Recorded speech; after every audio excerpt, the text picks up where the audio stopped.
We're just normal men. What do you mean, normal men? We're just innocent men. It's time for Side Scrollers with me, Stuttering Craig. Oh, wow. Right on the tip. Just on the tip. And Blabs. Co-hosted by our friends from around the internet. There is a portion of Norway where it is legally required to carry a firearm at all times. If you're just a normal man looking for common sense in this crazy-ass world, you've come to the right place. And now, broadcasting from our homes from around the internet, it's time for Side Scrollers.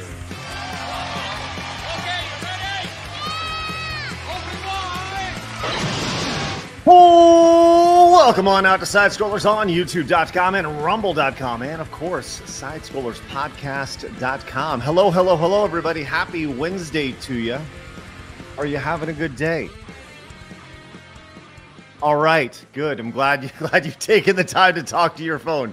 Glad you're here. Welcome on out. Hey, I'm Stuttering Craig. Hello, Blabs. Great to see you. I've actually been having a good day. I had a turkey sandwich, and Mally and I have been talking about Listen, we're not doing this turkey sandwich talk today. That's fine. I'm just saying I'm having a good day, and I had a nice sandwich, and then I talked about shopping with Mally all morning, so I'm fine.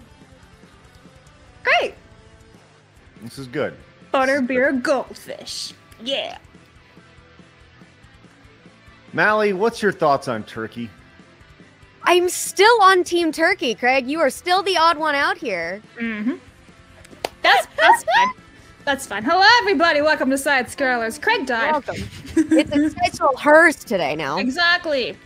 Hi, Craig. You want to join us back now? No? Too bad. No, I don't. Hello. No, I'm not dealing with this ridiculous turkey overhype that is happening on this show. It's not an overhype. I'm just happy I had barbecue chips and capers and mayonnaise. You don't know what you're missing. You really don't. I guess. I do. Yes, I do know what I'm missing. I don't like capers. Don't like mayonnaise. Barbecue chips. You don't like capers? Hold the phone. What's wrong with capers? It's little salty niblets of gross. I don't know. I just think you've never had a good caper. Apparently not. Sorry. I'm going to buy you a jar of capers one day and just be like, eat this. I feel like the first 10 minutes of every episode of Side Scroll is just us bitching about food.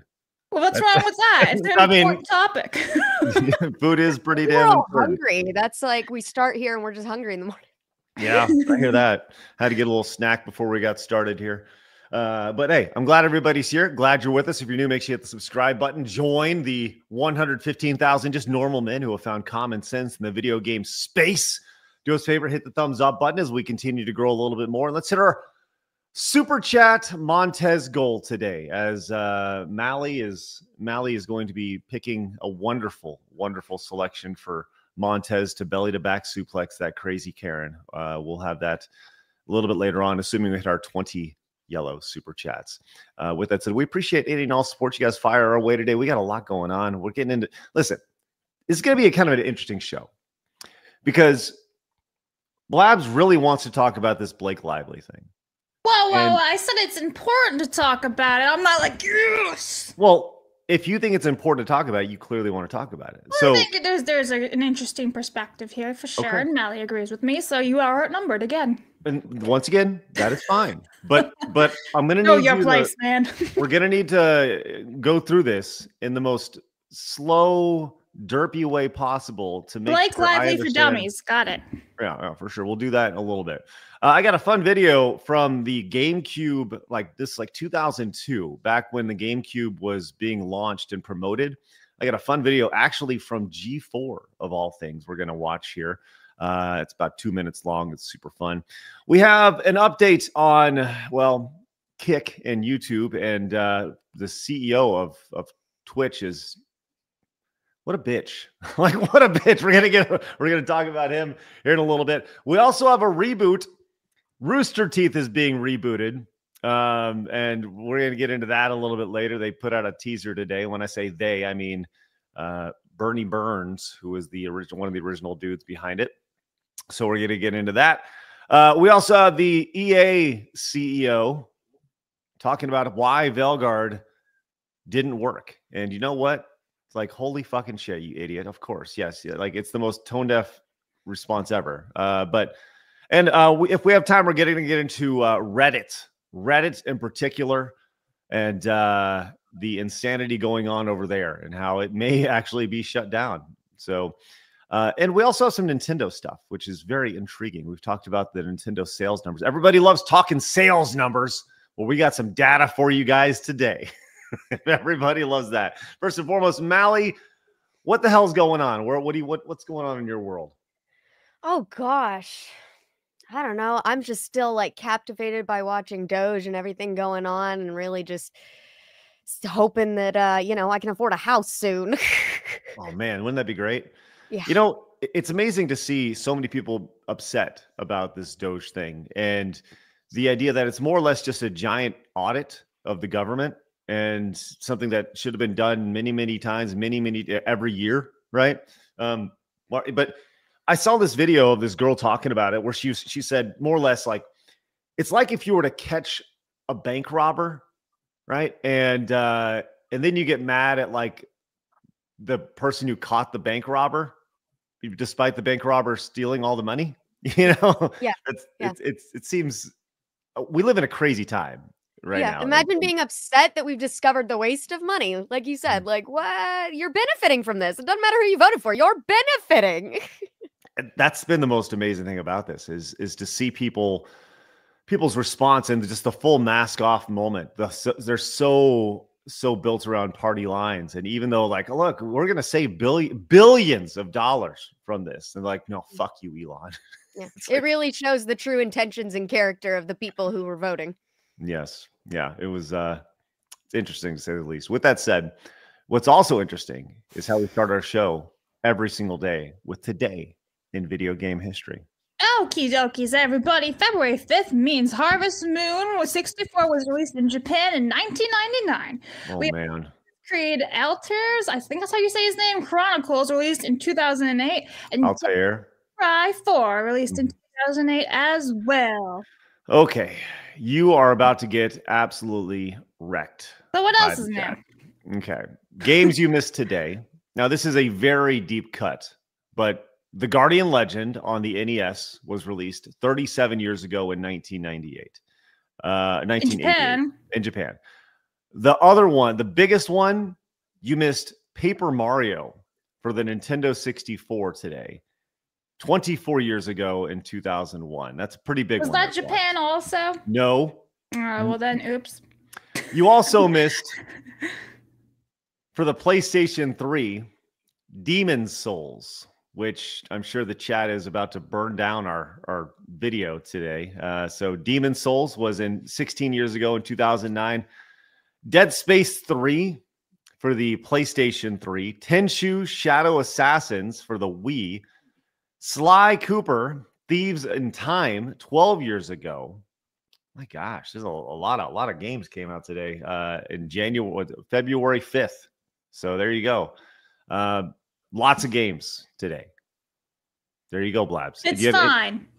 It's because Assassin's Creed on the DS was released, y'all. I bet everyone played that one. There you go. Hey, Assassin's Creed on the DS was released today. Which, exactly. Yeah, Take which is that. the most important thing. There you go. Torgo came in with the 2, says Turkey is mid. Poll. Now we're not putting it in the chat. It's legit. Mid. Lord Botha says EA CEO opinion on BioWare this morning gave me cancer. Wearing your underwear over your pants level of dumb. Thanks, Lord Botha. Commodore Fan says never use Kick. I mostly use stick to YouTube, BitChute, and X. Thank you, Commodore Fan. Well, we're getting that's because the poll is asking if people watch people on Kick. The answer is mostly no. Nathan says thoughts and prayers to Gary, who lost a family member recently to where he had to cancel his MegaCon appearance.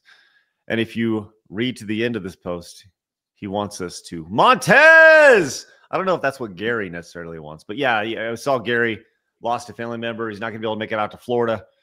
Reached out to him privately. A lot of people reach out publicly and stuff, but I always like to, it's good to reach out privately. So obviously thoughts and prayers with Gary. I don't know the ins and outs of it, and honestly, not really my business, but I just always hate to see friends hurt. So, Gary, you're probably not going to see this, but man, take care of yourself. And if there's anything that I or we can do, just say the word. Saul Mark came in, says the Kingdom Come Deliverance 2 moved the goalpost from the side for this side of YouTubers. The game is sneaky and clever. Woke retconning straight characters and dump it on Western culture is okay if it's optional. Well written. You know, I'll tell you this. I've been following this Kingdom Come Deliverance 2 thing. It's all so stupid. It's all so dumb. Everything about this is so dumb. Like, we have people who are, and Mally, to give you a little background, there's an optional scene in it where you can have like a gay scene, right? And the pushback on it is that the character previously in the first game was straight, and now you can make him gay as a option in it. And we have these people who are like super mega religious who are like, this is horrible. And then we have these other people who are like, yo, just let people live how they want to live. And everyone's like yelling at each other online. And it's all just so much just noise and it's nonsense. Literally an option. Chill the fuck out. It's just noise and nonsense. And it's like, I say this a million times, the market will decide, you know. Vote with your wallet. If you don't want to play the game, don't fucking play the game, right? Like, I will not be playing the game. It's not because I don't care about what's in it. It's that I don't like that style of game, right? But it's all so tiresome. You know, when you go online, you see people in all these spaces just yelling at each other, and it's like, what are you fucking yelling at each other about? It's all, it's so silly. It's just so tiresome sometimes. So. Yeah, I don't know. No, it really takes away from it because it's like, you know, we're allowed to have complaints about media in any kind of form. If you feel like you're personally impacted or bothered by it, sure, vocalize your opinion. Nobody cares. But to go after other people because of a choice that they make in it, it's like, well, then use your wallet. Like you just said, like, don't play it. Like, don't go after other people because they want to make a choice that you disagree with. Now you're sounding like a liberal. Well, Brad says, Craig, you're wrong on this. Your whole premise is wrong. Okay. That's your opinion, sweetheart. I'm not right on everything. And that's the beautiful thing about this is there will be times where I don't agree, or honestly, I just don't care enough to weigh in on things. And people are like, yeah, I don't have to have an opinion on everything, right? And I'm not going to have an opinion on everything because I just don't care enough to have an opinion about it. So if you're looking for me to weigh in on the Kingdom Come Deliverance 2 stuff, my response is I just don't care enough to have a response to that. And there will be plenty of people who do. And you know, if that's what you come here for, and you want me to give you an opinion on everything, and you want to hear what Blabs has to say about everything, okay, well, look, we're just going to do a show that we want to do here. And honestly, I don't really care to talk about it. It's just tiresome. It's just a bunch of online. And yeah, if you care so much, y'all go make your own show and talk about it. Like, internet's free and open. I don't like the whole, you know, if you don't like it, don't watch the thing. But I think the idea is that you should watch, even if we don't agree on something, or I don't have an opinion on something, or we should have the conversation, even if we don't agree. I've been very clear on that literally since the beginning of my entire online career, that I think it's important that we were able to have those conversations. But sometimes I don't care to, you know? So yeah. There you go. Mojo says Black Forest ham is greater than turkey. Mojo, that's something I can definitely get behind. That's something I can definitely get behind. Saint came in, says 700,000 people unsubscribed to Disney Plus. Yeah, we'll get to that in a little bit too. Not a Doctor says, I too want to buy a house soon. There are 15 million unoccupied houses, and hope they will do something about it. Go get it, man. Go get it. Cookie Kaiju says, you missed Demon Souls? Shame. Shame. All right. Already says, all the U.S. needed was Elon and four autistic tech nerds. There you go. Chica Tomate says, turkey so-so, ham big, but pastrami is godly. There we go. I like ham big. That's funny. Right. Moralizer says, I miss the days of getting excited to talk about new games, not about the intentions of studios who make them. Thanks to Moralizer. Appreciate I that. actually found the game that Mally and I might have to play. I mean, it's a single player game, but I think it might be for us. So stick around. This is this is interesting. So Sal says these motherfuckers really are grifters. Like you're talking about us? Like really? Like, really? That's like wild. that's an amazing thing. Like the idea that because we don't want to weigh in on every fucking thing on the internet, like that makes us grifters because we don't want to weigh in on something. Okay, That's not what I thought grifter meant, but I mean, to each their own, I guess. Yeah. Nathan says, here's what you're missing. Here's what you're missing about Kingdom Come Deliverance 2. Woke people have made any kind of gay content a red flag, and being this dismissive about it is tone deaf, as the director's comments trying to diffuse it. Okay, I mean, maybe I'll do a little more digging on it, and I'll find that I'm interested in it. But I'm really just not a whole lot of. I'm not interested in it. So, like I said, there's plenty of people who are talking about it. So, it is what it is. Artemis says, I'll always be on Team Blabs. But Maui looking refined and it's supposed to Maui. Hawaii. It says MAOI, so not Maui, but Maui looking refined and gorgeous today is making me doubt everything in life. Also, thoughts on the new tariffs? I'm on consumer markets. Tariffs. Does everybody come here for tariff talk? I know we talked about it briefly yesterday, but Mally, do you have any thoughts on tariffs? Good. Do it.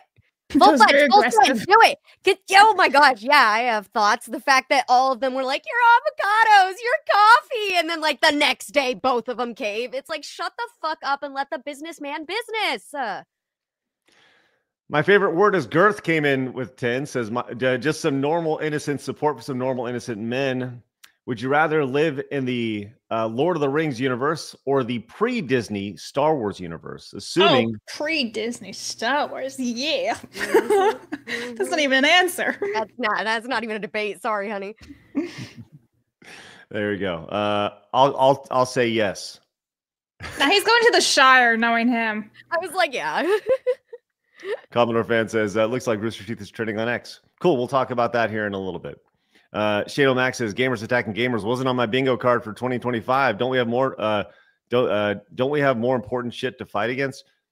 That's what I've been saying for like 2 weeks. We have bigger issues here. Focus, but nobody wants to because drama wins. Yeah. Right. I think that's a really good way of putting it. Right. Don't we have more important shit to worry about? Right. Felsteph says, has Mally seen the funniest Snow White comments on a song by Chat Music? Funny stuff. I'm not. Yes, I did see that. Yeah. Thank you. Okay. All right. Let's get into it. We got a lot to talk about today. We're glad you guys are here. Thank you very much for joining us. We're going to get Montez belly to back suplexing folks all over the place. But right now it's time for my favorite segment, your favorite segment, everybody in the world's favorite segment. It's time for Hard News. Hard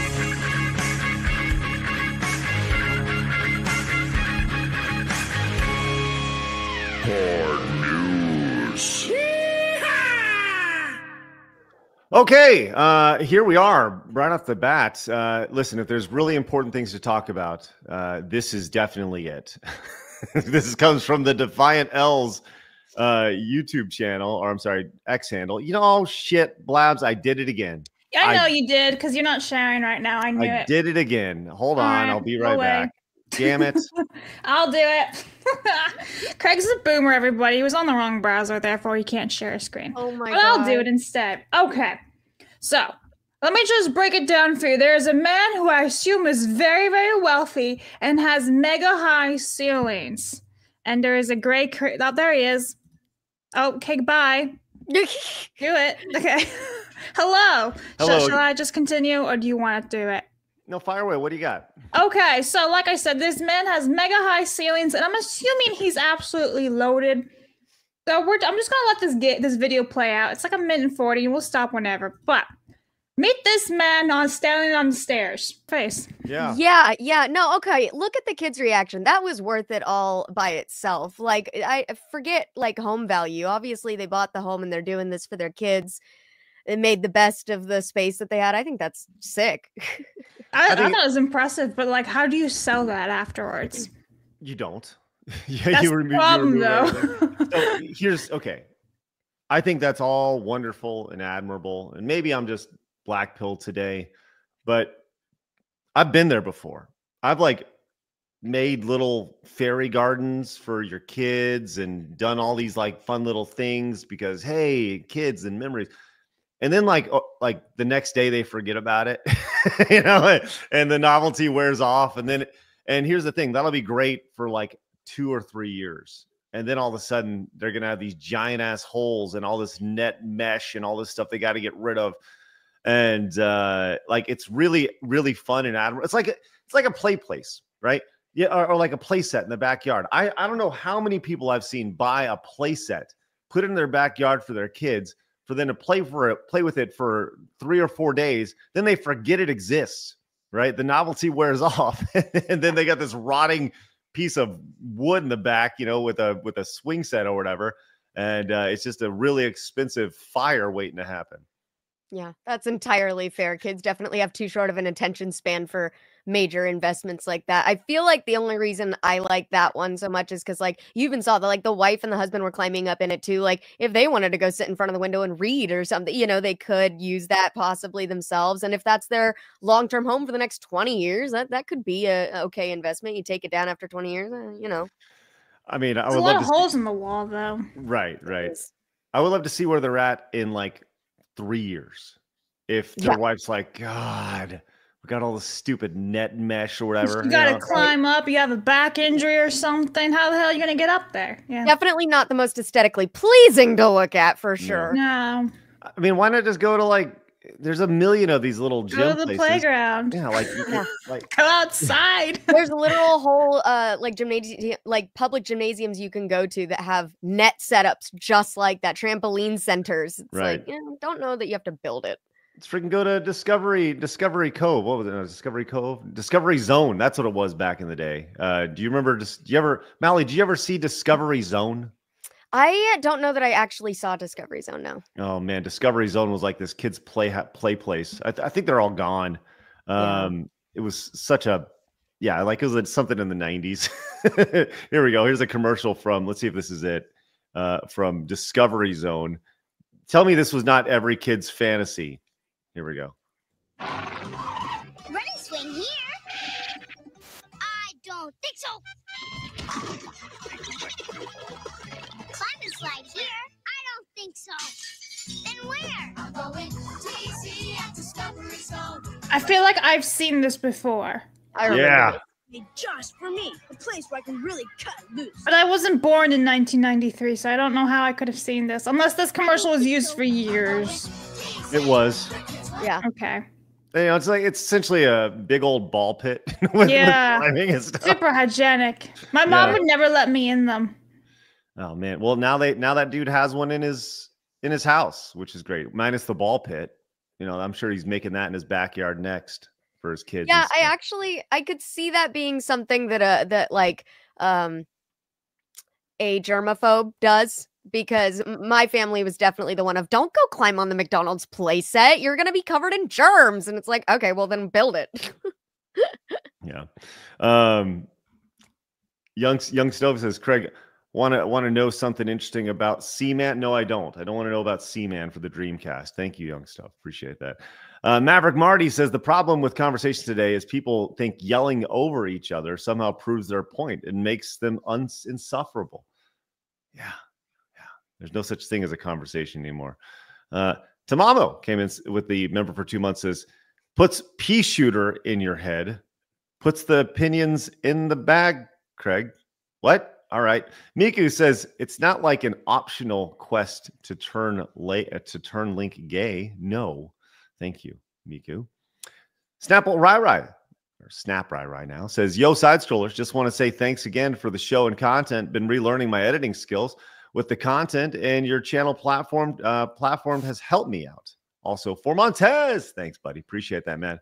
Yeah, I hear you. And I love to see your edits, man. Keep tweeting them our way. I saw the one you put out yesterday. Nathaniel Brown says Kingdom Come Deliverance 2 got DEI money, something y'all have discussed with other games, and suddenly a forced straight character can suddenly be gay. That said, y'all not talking about it is cool, and the online attacks from everyone's got to stop. I mean, maybe we will. I'm not saying we're not going to. I just don't have a whole lot of interest in the story. That's all. I mean, you just said it. It's like, yeah, that's stupid. He was straight in the character. He was straight, and now he can be gay if you wanted to be. Yeah, that seems really stupid. Like, okay, but it's an RPG. You can choose what you want. That's the idea of an RPG. Satan says, y'all have to tighten that rope hammock once. Yeah, for sure. Yes. And Nathaniel says, but more importantly, Montez, love the show.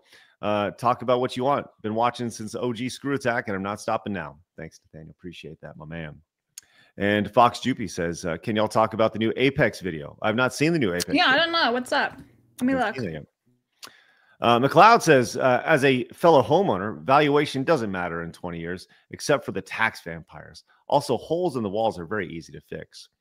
Well, McLeod, congratulations on your home ownership. And if you've owned a home, you've definitely fixed some holes for sure. And New York Giants fan says, today's dad joke, I never trusted stairs. They're always up to something. But tisk. Hey, bada boom. I actually like that one. That one's good. Bizarre Star said. Yeah, sorry, just to interrupt, but the Apex video that the super chat was referencing is a 6-minute 55-second from Apex Legends. Says takeover dev update. Now I don't know anything about this. We can watch it live if you want, or we can talk about it tomorrow. It's up to you. Let's take a look at it tomorrow. Okay. Bizarre Star says, it's silly that people just can't accept you not having an opinion or care regarding the whole Kingdom Come Deliverance 2 thing and call you a fence sitter. Dude, how can we be fence sitting? We don't even live in this neighborhood. Right. And Abdulio says, from what I understand, the creator of Kingdom Come Deliverance emphasized that the main character was straight. Then in 2, he suddenly has a male romance option to his friend who was also straight and a ladies' man. So I get the frustrations as it seems out of the blue. Hey, I get it too. I totally do. I get the frustrations, right? Just don't really care. Like I'm not saying you shouldn't feel that way. I'm just saying I don't care that much. So, all right, let's keep going on. We have this is a quick update from a story that apparently we talked about previously. As I guess there was rumors that Valve was building a quote Steam console. Well, that has since been debunked, courtesy of Insider Gaming. So for those of you looking for a Steam console, ain't gonna happen. This is coming from on social media. The key architect in Valve and lead developer of Steam OS for the Steam Deck has spoken on the rumors while responding to a post claiming that Valve is not working on a Steam console. He wrote, "There's nothing meaningful to read into there." So there you go. So if you're looking for a Steam console, nope, you're not gonna get it. Quick update for you right there. All right, now let's get into girl talk here. Oh boy, girl talk. We have a lot of revivals. Nostalgia is a very, very powerful thing. Very powerful thing.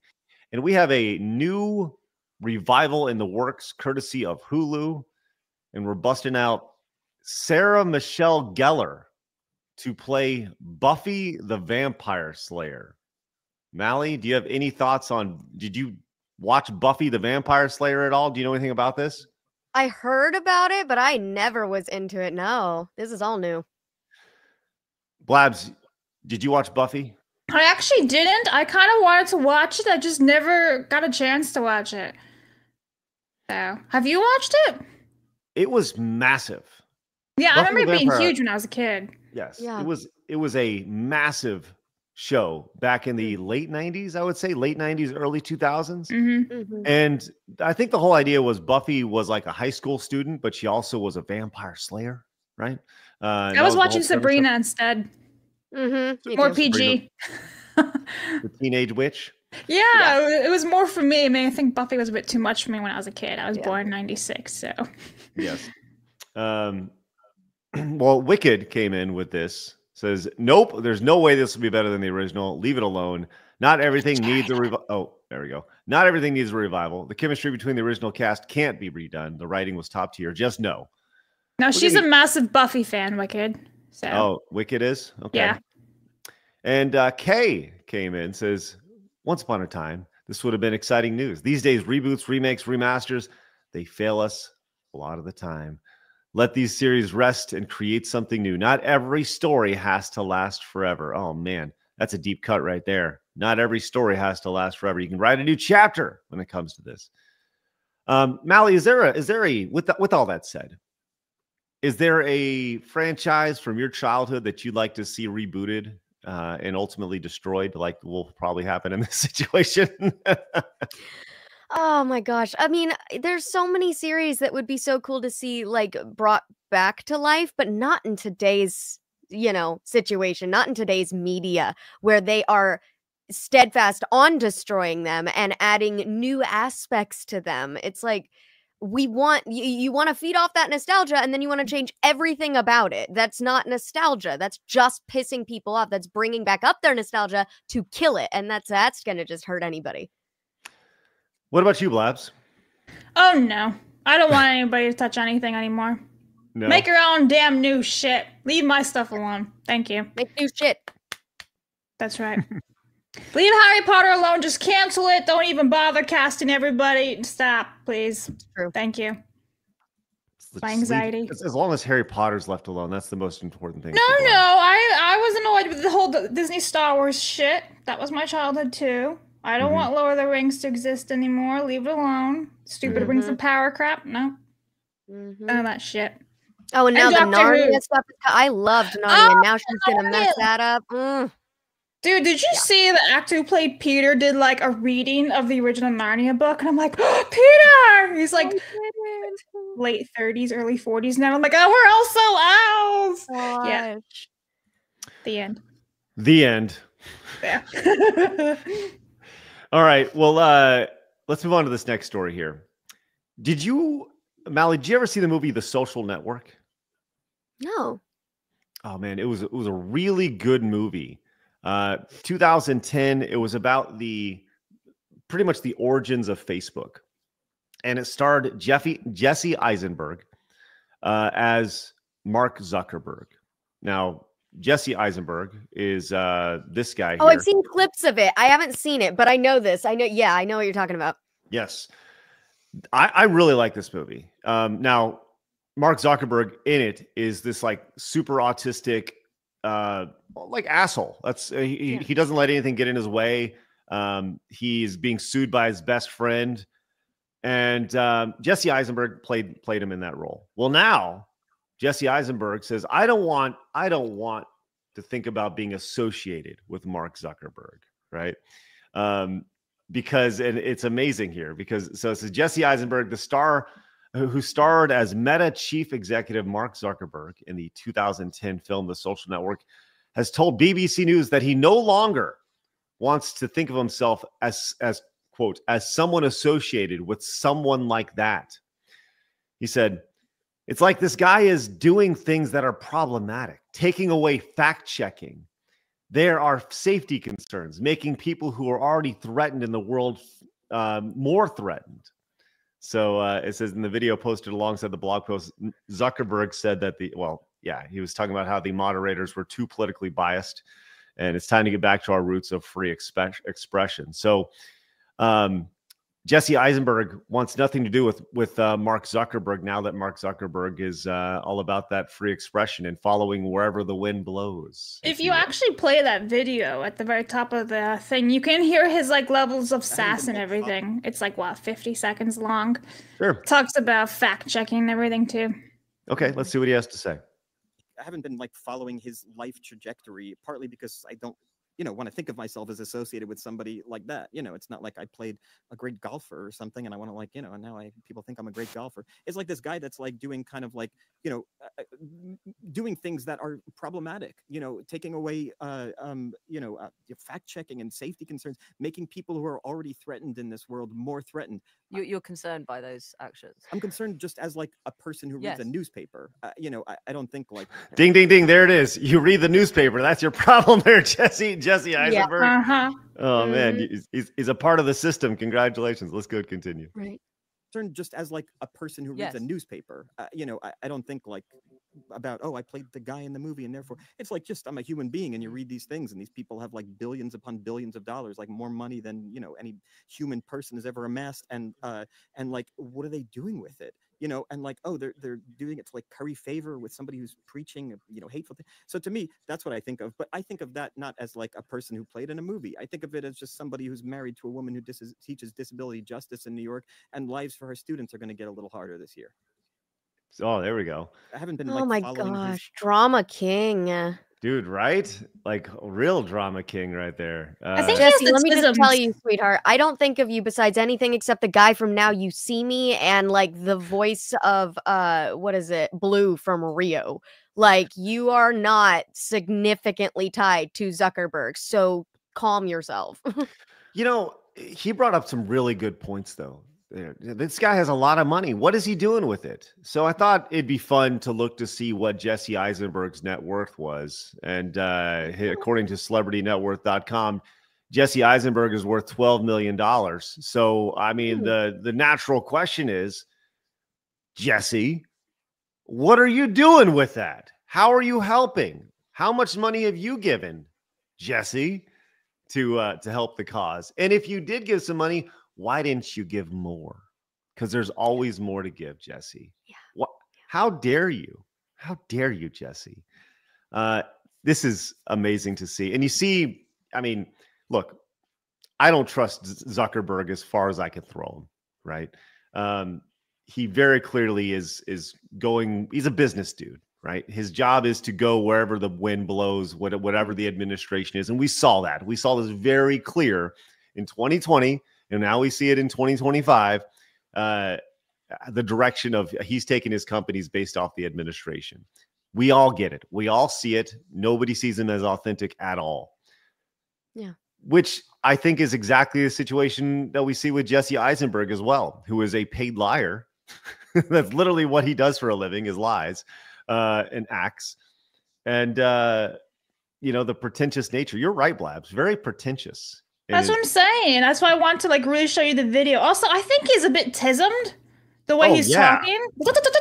He's like worse than me. So, yeah.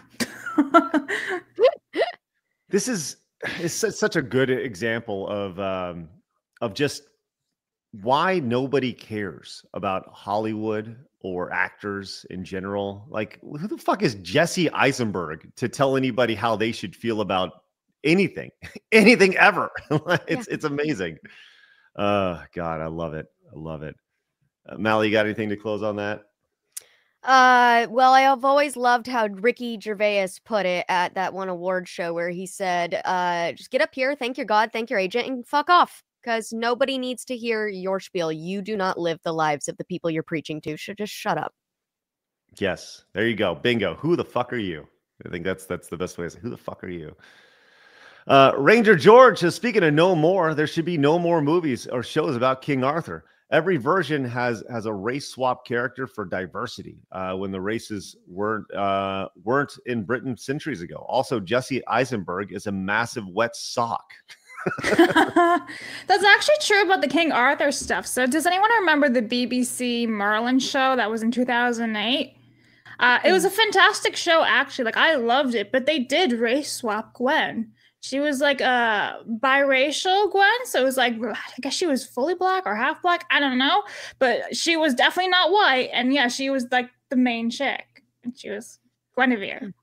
But I mean, the thing was, they didn't do anything about the race in your face, so she just happened to be black, and like that was it. So it was like the last walk of everything, and it was still a really great show, but it just didn't really make sense casting-wise. Yeah. No one ever saw Merlin, really? My disappointment, whatever, it's fine. I saw Now You See Me. That's a magic I movie. actually like those movies. The second one has Daniel Radcliffe in it, and he's like a little shithead, and I love it. Yeah, he plays a little weird evil He's dude, so and it's good actually at it. hysterical. There's a third one, you know that? They actually like finished filming the third one. I Yeah. kind of want to see it, even if it does I have know. stupid Mark Ruffalo in it. I know. Yeah. Zorak came in with a 20 on locals. Thank you so much. That's outstanding. Says you guys are the showrunners, so you guys talk about whatever you guys want. People should be more forgiving. Oh, this is the internet, Zorak. This is the internet. Hey, but thank you so much. Appreciate it. When we will. That's the thing, is we will talk about whatever we want to talk about. And we appreciate you guys rolling with us here for sure. Like that's the thing, is the show is about what we find interesting, because I think that if I find it interesting, chances are you'll find it interesting, and there'll be things that overlap in the old Venn diagram, and there'll be things that don't. It is what it is. And Pause came in with the 10 euro monies. Says, Craig friend, allow me to help you out with the glasses hair situation, if I may. I perhaps grow your hair out a little bit more, but I strongly advise changing the frames of your specs to something not so bulky. See, that's what I said too. I said your frames are way too thick for your face. You have a narrow face. Doesn't work. Please change. My wife likes them. I don't know. What do you want? Okay. And yes, I'll certainly be growing my hair out more. I don't know. Well, like, what do you want? I don't even know. What do you want from me? Leave me alone. I'm just trying to be able to see. Damn it. That's it. Leave Brittany alone. Dan says, I saw a recent post on X. Bob Gale said, people always say, when are you guys going to make Back to the Future 4? And we say, F you. And personally, we don't need a sequel.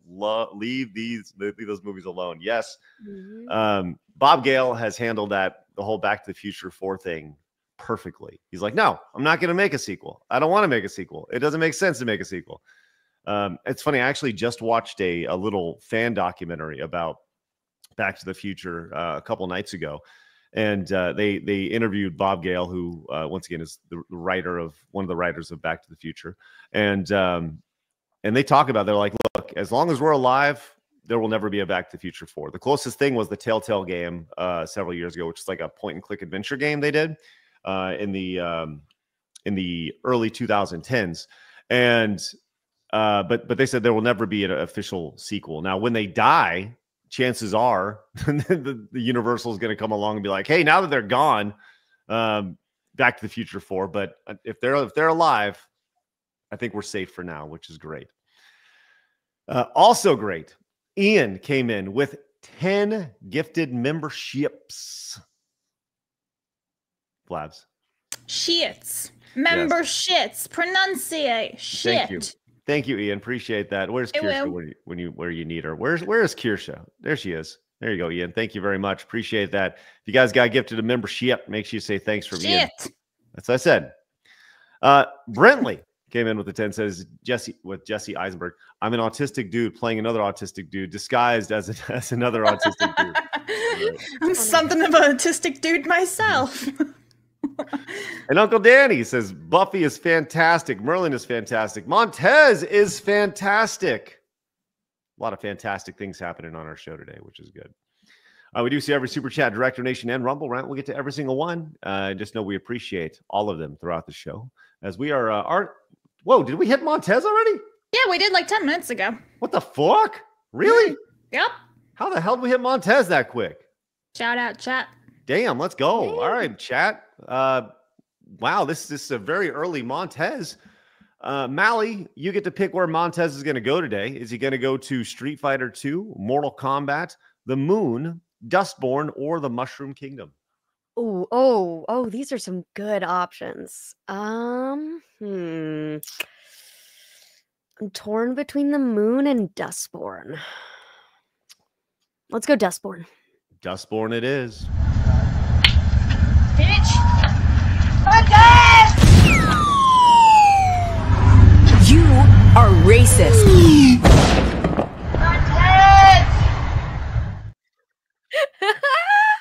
Great. Yay. All right. Love it. Love it. Montez is racist now. That's right. We know this. Yes. All right. Well, we might. I'm going to put another Montez goal up. You guys just rolled through it. So let's see if we did. And this time we'll only do 10, but maybe we can clear out all the Montez animations today if you guys are so inclined. All right. Let's go and move on. I saw this video and I thought, man, that was pretty fun to see. And this was from G4 back in 2002. Back when the GameCube was first launching for the, obviously Nintendo, they had, it's funny because I actually worked at one of the things that they're referencing here. There was a thing that Nintendo did called the Nintendo Cube Club, and they set these up in different cities throughout the United States. And it was more or less, they'd run out of venue, they'd set up a bunch of Nintendo GameCubes, and they let you try them out. It's kind of like what you're seeing with the Switch 2 coming up here at the end of the month, where they're letting people try out the Switch 2. So they were doing this, 20-something years ago now. But I saw this video and I thought this would be fun to share, just to kind of take a step back, because I don't think Nintendo would be so inclined to do this in the year 2025. Let's see what happened. So with anticipation running high, one question remains. What would you do for a GameCube? Nintendo saw fit to ask just that in an online contest last month, and they brought 5 finalists to the San Francisco Cube Club to see just what they were willing to do. Meet Lizzie, Jeff, Matthew, Jason and Jennifer, and Corey. Spam cat food and chocolate syrup into the size of a GameCube, and I'm gonna eat the whole thing. I'm going to be juggling Nintendo consoles while dressed up as Mario, as you can see, and whistling the Super Mario theme. It's pretty wacky, so. I'm gonna paint the GameCube logo on a tapestry with my tongue using various condiments. I'm dressed, not in full costume, but I'm dressed as Mario. So. Yeah, Princess Peach. That's kind of a lame stunt. You must have a trick up his sleeve. I'm going to become the first human Pikmin by shaving my head because Pikmin don't have hair. I'm going to paint my entire body blue to be the blue Pikmin. And then I'm going to eat bugs because, this is a game based in a garden and there are lots of bugs roaming around. So I figured I'd eat some, yes. So, first and foremost, this screams like late 90s, early 2000s attitude. I love it. Everybody on acid? What the shit? Was there no Blabs? Everyone wanted a GameCube. That was the idea. Was everybody on acid? I'm gonna eat bugs. People were so much more willing to do weird shit just for the sake of doing weird shit. Now they have to if you're gonna do that, you have to film it, Right. You're gonna put it on social media. You gotta put it on TikTok. I mean, to be fair, all these people were being filmed too. I mean, yeah, but I think they would have done it just at some GameStop in town if they were like, you'll get a free GameCube, and if you do, they would have done it. Right. Well, let's see who won. Who do you think wins the GameCube here? Was it let's see, what were the different ones? We had this guy juggling. Guy. You got the bug guy. This lady. Yeah, it's disgusting. That's so gross. You think the Pikmin guy? Yeah. I mean, this lady was making spam cat food and like it gross. kind of just escalated as we went down the row of people, though, and Pikmin had me the most confused. How many people has Matthew Knapp murdered? Because That's awful. Oh my god. Look at him. He's murdered someone. I'm just saying, let's just be real. Matthew. I'm sorry, Mr. Matthew. Oh, man. If somebody can find Matthew Knapp. Blabs, that's you. You should. No, I'm not going to go find him after you said he murdered people. No, we need to confirm. Reach out to see if we confirm. Oh, Jesus. Maybe he's in jail somewhere with his Nintendo GameCube. We'll see. Let's see how this finished up here, though, with this. Entire body blue to be the blue Pikmin, and then I'm going to eat bugs because this is a game based in a garden and there are lots of bugs roaming around, so I figured I'd eat some, yes. As the contest wore on, it became clear that Matthew was risking a sprained tongue. Jeff really needed a little more practice. Lizzie bit off more than she could chew.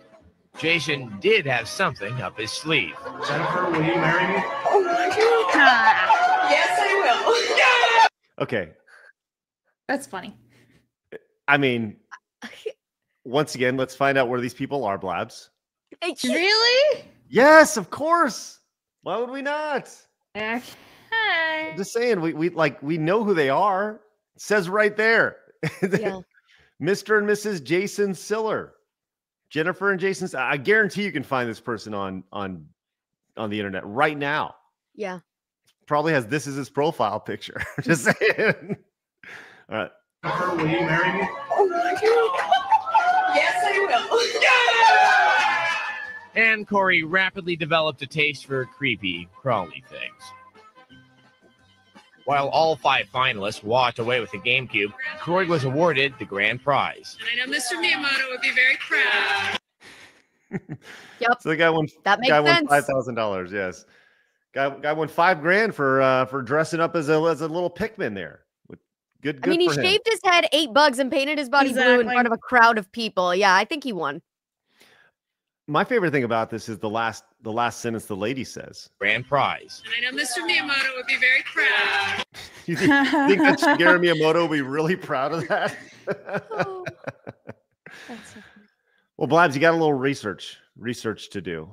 I guess so. You need This to is find so Matthew weird. Matthew Knapp from Wyoming, right there, and you need to find these fine folks as well. The lovely couple here, which see how they're doing. Wouldn't it be sad if we followed up and Jason and Jennifer like they had this broken marriage and they had like just found out it was so Man, you horrible. really are Why like are you like black manifesting pilled this shit today? You really did black pill. Oh my gosh.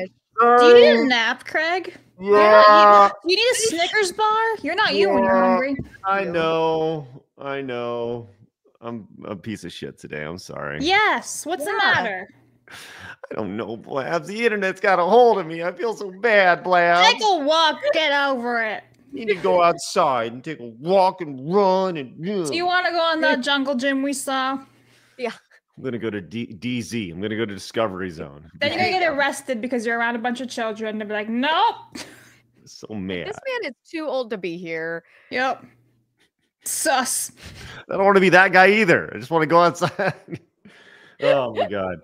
Ian came in and says it doesn't matter who wins the GameCube. They're all winners in their own way, except for the one who got the GameCube. Thank you, Ian. Appreciate that. But the true winner, Ian, was love. Andrew came in. Andrew came in and says, I missed the 2000s before social media destroyed our innocence. Why can't we all just shave our heads and dress as Pikmin? All right. That's all we need to do. It's ridiculous. All right. Let's go ahead and move on. Sorry. I love classic videos like that. I love everything about that. I really do. All right. We got to dig in. Listen, I want to tell you this right now. I don't even know what's going on with this story. So I'm going to lean very heavily on these two ladies to my left and right. Okay. We're going to be talking about this Blake Lively story. Now, I don't understand it. It has not been laid out for me. I don't know. And I'm going to ask you, normal man, for a little bit of patience because I'm sure you've probably heard about this. I have not. So now I'm going to turn the show over to Mally and Blabs to explain why this Blake Lively story is important to me. Go ahead, Mally. All right. So, you guys have probably been hearing all of this in the media and thinking like it doesn't fucking matter because they're just a bunch of, like Craig said earlier, actors and things that we, are just above us and we don't care about. But in my opinion, at least, this is just indicative of a problem that is all over the place and in every single corner of media nowadays. And that is that this is a story about a couple of people with a lot of wealth and power using that wealth and power to try to strong arm their way around. Really in multiple different ways, whether it's earning roles, getting more money, being more wasteful, getting more fame, promoting their own products. And that's exactly what Blake Lively did. She is the center of this story. And a few years ago, we all looked at Ryan Reynolds and Blake Lively as being this like cute little power couple, right? Like, oh, Blake is so sweet. She supports her husband, the husband that everyone in the world thinks is funny because that's like Deadpool and they have cute little kids. And we just got the curtain pulled back on the Grand Wizard, y'all. That's what's going on. Okay. You can see them right there. They look darling, right? Well, this picture is actually in the height of all of the issues. Okay, and what are these issues? So this picture was taken at, I don't know, the premiere or one of the red carpets for It Ends With Us, which is a movie? Yes, it is a movie that is based off of a book that was made. I actually have, just so y'all know, I have the 168 legal document page, 168 page legal document pulled up to my side here. No, I haven't gotten to get through the whole thing, but I've gotten through a good part of it, and it is beautifully written. So if anybody actually wants to read this, I encourage you to. it tells you everything you want to know about it. Basically, It Ends With Us is based on a book series. Okay, this book series was written. The timeline of events is basically that back in 2019, there was an email sent by Justin Baldoni. That is the other man involved in this. Blake Lively and Justin Baldoni are the two main stars of the movie that was made, It Ends With Us. And Justin emailed the author of the book, It Ends With Us, back in 2019, January 2019, to discuss making it into a movie, right? They agreed and they wanted to start doing it. She actually even told Justin he is the right person to make this movie. That was by April of 2019. Then he starts to work on it. He's connecting with representatives and he's getting things together.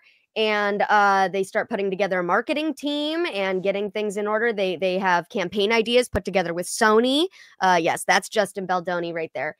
And it didn't start becoming a real problem until things started surfacing. And something that a lot of people, I think, seem to forget is that these movies, these shows nowadays, a lot of scenes are filmed in public, right? So there was a lot of bystanders and people that saw what was really happening, even if Blake wants to claim something else. See, Blake wanted to come out and try to take control of the entire movie.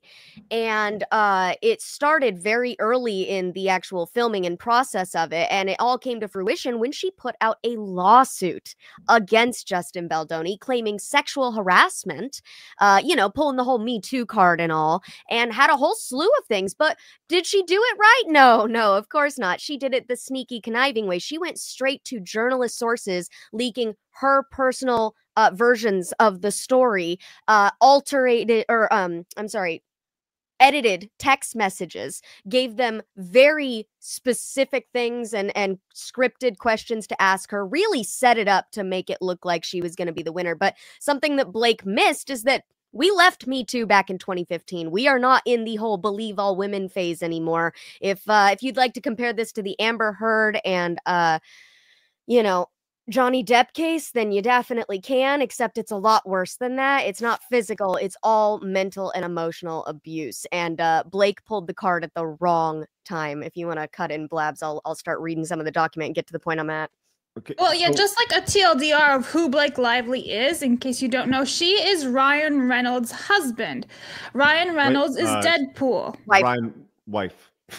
What I say, husband? Listen. She might be a man after this. Fix all the problems she's had. So yeah, sorry. She is Ryan Reynolds' wife. Ryan Reynolds is Deadpool. He's very, very powerful. In fact, it turns out that when Deadpool was first being filmed, or maybe even Deadpool 2, I can't remember specifically which movie, the original director walked because Ryan Reynolds wanted so much control and creative power over the franchise. So it tells you how powerful these people are. Now, Blake Lively is also BFFs with Taylor Swift too. So you see how she's surrounding herself by very powerful, huge people that no one would want to go up against, right?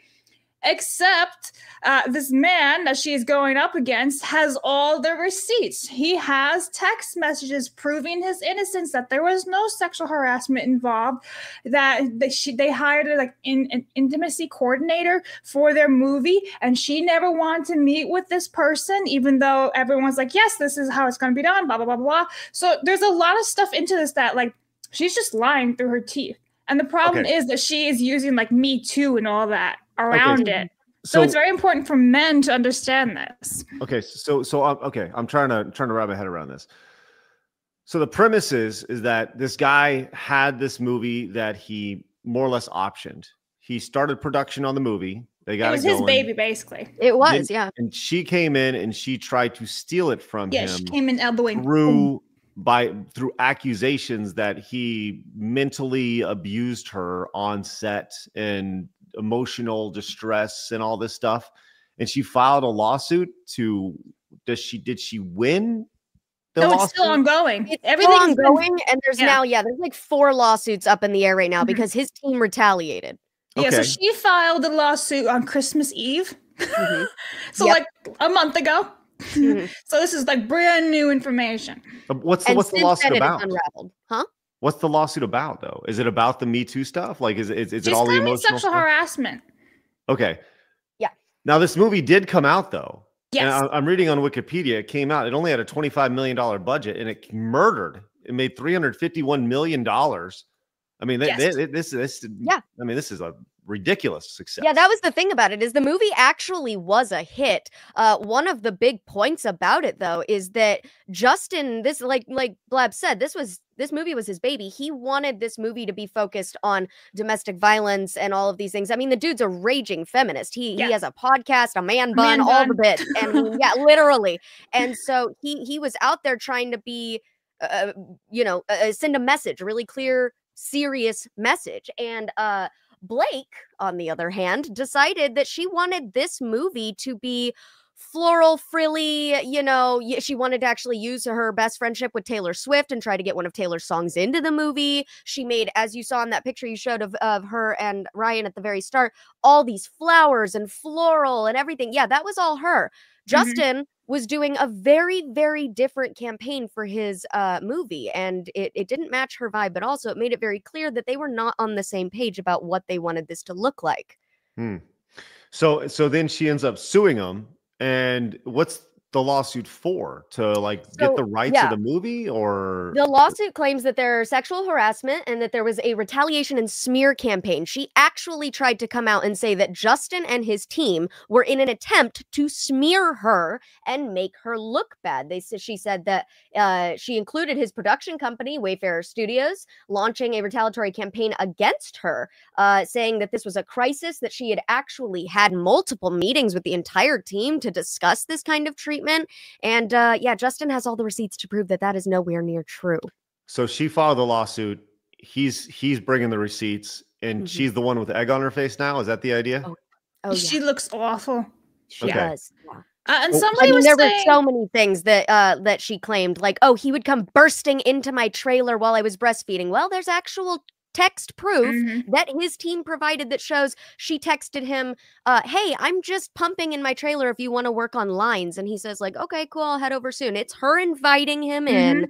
She's claiming that he was very controlling over everything and wanted to force things, like you said, with the intimacy director. Well, that's something that Blake avoided. He actually said, hey, I have this intimacy director's name, number, we can meet with them. And she went, no, that's okay. Straight up just denied it. So why does everybody care about this so much? That's the thing. Like, this is like a big story. That's the thing I'm still trying to wrap my head around. It sounds like something that takes place in Hollywood and like all the time. Is it just like the conniving nature that you have this person, this Blake Lively lady who is, it's Ryan Reynolds, and hey, it's Mint Mobile, and look at me, I'm so clever. Is it that we're seeing behind the curtain? Is that what's so appealing to this? I think it's really interesting, because there was also a lot of lines drawn to the Deadpool and Wolverine movie. So now we're roping in more than just this It All Ends With Us, because I never saw that movie, so I don't really care about it, but I did see Deadpool and Wolverine, and when they brought up this is when it got deeper for me. It seems as though there were actual scenes in Deadpool and Wolverine that might have been directly angled at Justin Baldoni. In fact, it seems as though most people believe that, including myself at this point. They had it out for the guy. Nice Pool has a man bun. He's also the only one in the movie that dies.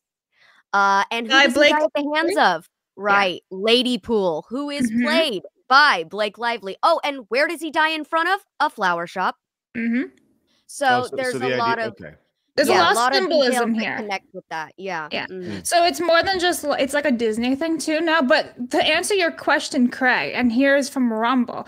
Here's my question: if this dude didn't have extensive documentation of her interactions proving his innocence, would people have believed her? And that's the huge thing here, right? Like, if this man didn't have everything, then she would be getting away with it because she's surrounded by so many powerful people. But it's actually like, no, here's another example of how women can also be scummy. And so the whole believe all women thing is not exactly applicable logically here, right? Let's think critically here. So this is why it's very important, because not just only Amber Heard, Johnny Depp situation. Now we have another one, another huge case that is like basically kind of defending men here. And yeah, listen, violence happens, men and women, right? I'm not going to shit on anyone, but the problem here is that it really takes away from people who are affected by violence, domestic abuse, rape, all that stuff. Like, those people who come out and be like, no, this really did happen and it's real.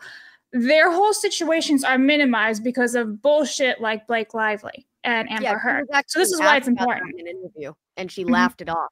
Literally avoided the question and laughed it off when she was asked about the impact of the movie discussing domestic violence and how it affects the people who are viewing the movie, and she laughed it off and actually almost came off insulted by being like, well, what, do people want me to like share my location with them? It was disgusting. She made it a whole joke. And there's more to this, to like why it's so important, because this time around with social media, everyone was able to like give evidence, right? So as Mally previously said, people were recording these interactions of the filming where like Blake is like holding on to him and like totally fine and comfortable, whereas she's like, I was not comfortable, but like, well, here's evidence that you were, right? And like it's from random people, like your average cat just like outside in New York City was filming this, right? So like this is why it's also important, because like social media is basically being flipped over, right? Now it's a useful tool, so to speak, not always, but for this situation, it's useful because now you have real evidence. People can just show the truth and honesty and justice, really. So the idea here is that it's important because unlike a decade ago, you can't just like toss out baseless claims and without your shit being caught, more or less. And that's the idea here, is that you have this, if I'm trying to put a bow on this in my head, the idea that you have someone who's perceived to be a certain way, but in reality, they're just like a nasty bitch, right? Yep. And they're throwing out these baseless claims, which have been countered dramatically and publicly. Their entire career is blowing up in their face because of the baseless claims. Is that correct? That's basically it. And also like Ryan Reynolds' career is basically going down the drain too, because he actually had dinner with Justin and Blake and was basically like, how dare you treat my wife like this, blah, blah, blah, blah, blah, blah, blah. Like he brought Justin to his house and then scolds him. And it's like, oh, you're just as bad as she is because now you're being a manipulative bitch too. So, because Justin has a known back injury, and so during filming, he had to ask Blake how much she weighs to know to go to his trainer and make sure that he could lift her and do the scenes that he needed to do with her. It was a necessary part of the process. She actually ended up using that question against him and saying, and that was why Ryan was berating him at the house, saying, you asked my wife about her weight just after she had her fourth baby. That is inappropriate. And it's like, you're working on a movie there, honey. So it's basically all like defamation, sexual harassment, all this stuff tied up in a nice little bow. And it does sound like this is stuff that we hear about a lot, but I feel like the most impactful part of this that makes this different from a lot of stories that we hear, like Blabs and I have both said, people were there to film it. Real citizens saw what happened. Just like Elon has been telling us, we are the media now. And man, it is coming to fruition because we have the proof. Blake Lively's team is fighting millions of strangers on the internet to make their story seem true right now, whereas Justin just put out everything he had, and most people are agreeing with him. So it's this really it's a he said she said story, but he said and he delivered all the evidence. Right. Okay. Well, so what's going to happen? Is the lawsuit going to be thrown out? It's still going. It's still going because it's still so fresh. I'm hoping that they decide to like live stream it just like they did with the Amber Heard Johnny Depp trial, because that would be it. Like that is how I feel like the Johnny Depp Amber Heard trial got to where it did, not just attention wise, but results wise. And I feel like having the public eye on it is necessary, especially because the public has been such an important part in getting all of this info out. If it wasn't for the videos from the street that showed Blake being so comfortable and so happy. I mean, in an interview, she was called out by that, saying, she said like, I didn't do that. And literally the person next to her says, yeah, you did. It was on Instagram. I just saw the video. And she's just nervously laughing. She doesn't know how to address it. She's being called out in the public eye, and she's deteriorating, and she might take Ryan with her. Yeah, so that's why it's so huge, because like Ryan Reynolds is one of the biggest guys in Hollywood, right? He's so powerful. He's huge. And if you think about it, even Hugh Jackman is kind of involved because of the Deadpool movie too. So it's like a spider web of things happening right now. And Taylor Swift is potentially involved in this too. Well, okay, so to put a pin in this, because Craig's like, what the fuck? Well, I don't think it's fair. Like, unless Hugh Jackman and Taylor Swift blatantly were doing their part in this, I don't feel like it's fair to like? Well, no, associate them? they're not No? specifically tied to it, but because of Deadpool and everything, they're stuck associated with it. It's Right. like association by guilt, if you will. Yeah, like for example, at the premiere, Hugh Jackman and Ryan Reynolds were on the carpet with Blake Lively, but Justin was nowhere to be seen, and it was his movie. So He those wasn't were the allowed kind to of be weird there. things of like, why are you guys here? It really seemed like Blake was trying to make a whole Barbie Oppenheimer thing happen with It Ends With Us and Deadpool Wolverine, but that just didn't come to fruition. There was even another major part that I just wanted to add in just to wrap it up to show you how bad this got, that Justin and all of his family were actually shoved in the basement. During the premiere, right? Blabs? That's correct. Okay, That's during correct. the premiere, they were shoved in the basement. There's actually pictures of them sitting on top of stacks of water, cases of water. Yeah. And that was where they saw the premiere of the movie from. They actually didn't even get to see the final cut of the film because Blake's team was keeping that from them. She hired her own producers and editors to monitor Justin Baldoni, and he's the director. She hired her own cut team to make their own version of the movie and then didn't allow Justin and his team to see it. There's actual texts of Justin saying, "Hey, editors, has anybody seen her cut?" And they went, "Nope, we've actually been told we're not permitted to seeing it." And he By just responded, Sony. "Then let's take the high road." And he did. And now he's going to win because of it. So it's pretty messed up because this was originally his baby. She elbowed her way in for control, and then he can't even go see his the final cut or go to the premiere. He had to wait in the basement. But to the final thing that was just posted today about this, doesn't really have a whole lot to do with it, but it's part of the lawsuit. Her Blake Lively's wardrobe budget was $430,000, and the reason for that is because she was too busy wearing all these different pants on top of each other, according to Brett Cooper, which is just kind of funny. She's got layers of pants. I really feel like that's just so clear of where and how this happened, because you don't blow that kind of a budget on a movie that you care about or that you actually wanted to be in. You just do that when you have no concept of money or care for anybody else involved. And that was what she wanted. She wanted to elbow her way in. She wanted this to be that's why she made it all florally and flouncy too. She had a new hair care product that was exclusive to Target that she wanted to promote at all of these events and interviews and things. And so that was why she was trying to change the vibe of the movie overall. But yeah, I think the overarching point here is just that we, the people, are the media now, and we actually, our voice has become louder than those celebrities that like to tout over top of us. And Justin is, in a weird way, kind of representing us because he had to keep quiet for so long and he was just minding his business, keeping his head down. And now he gets to reap the benefits of keeping quiet all of this time. There were people who even speculated and said, if Blake had just shut up, the public probably would have just forgotten about this and moved on because nobody has the attention span to care. But it was because she wanted to try real hard to steal that glory and get to the top that she's going to fall even further down.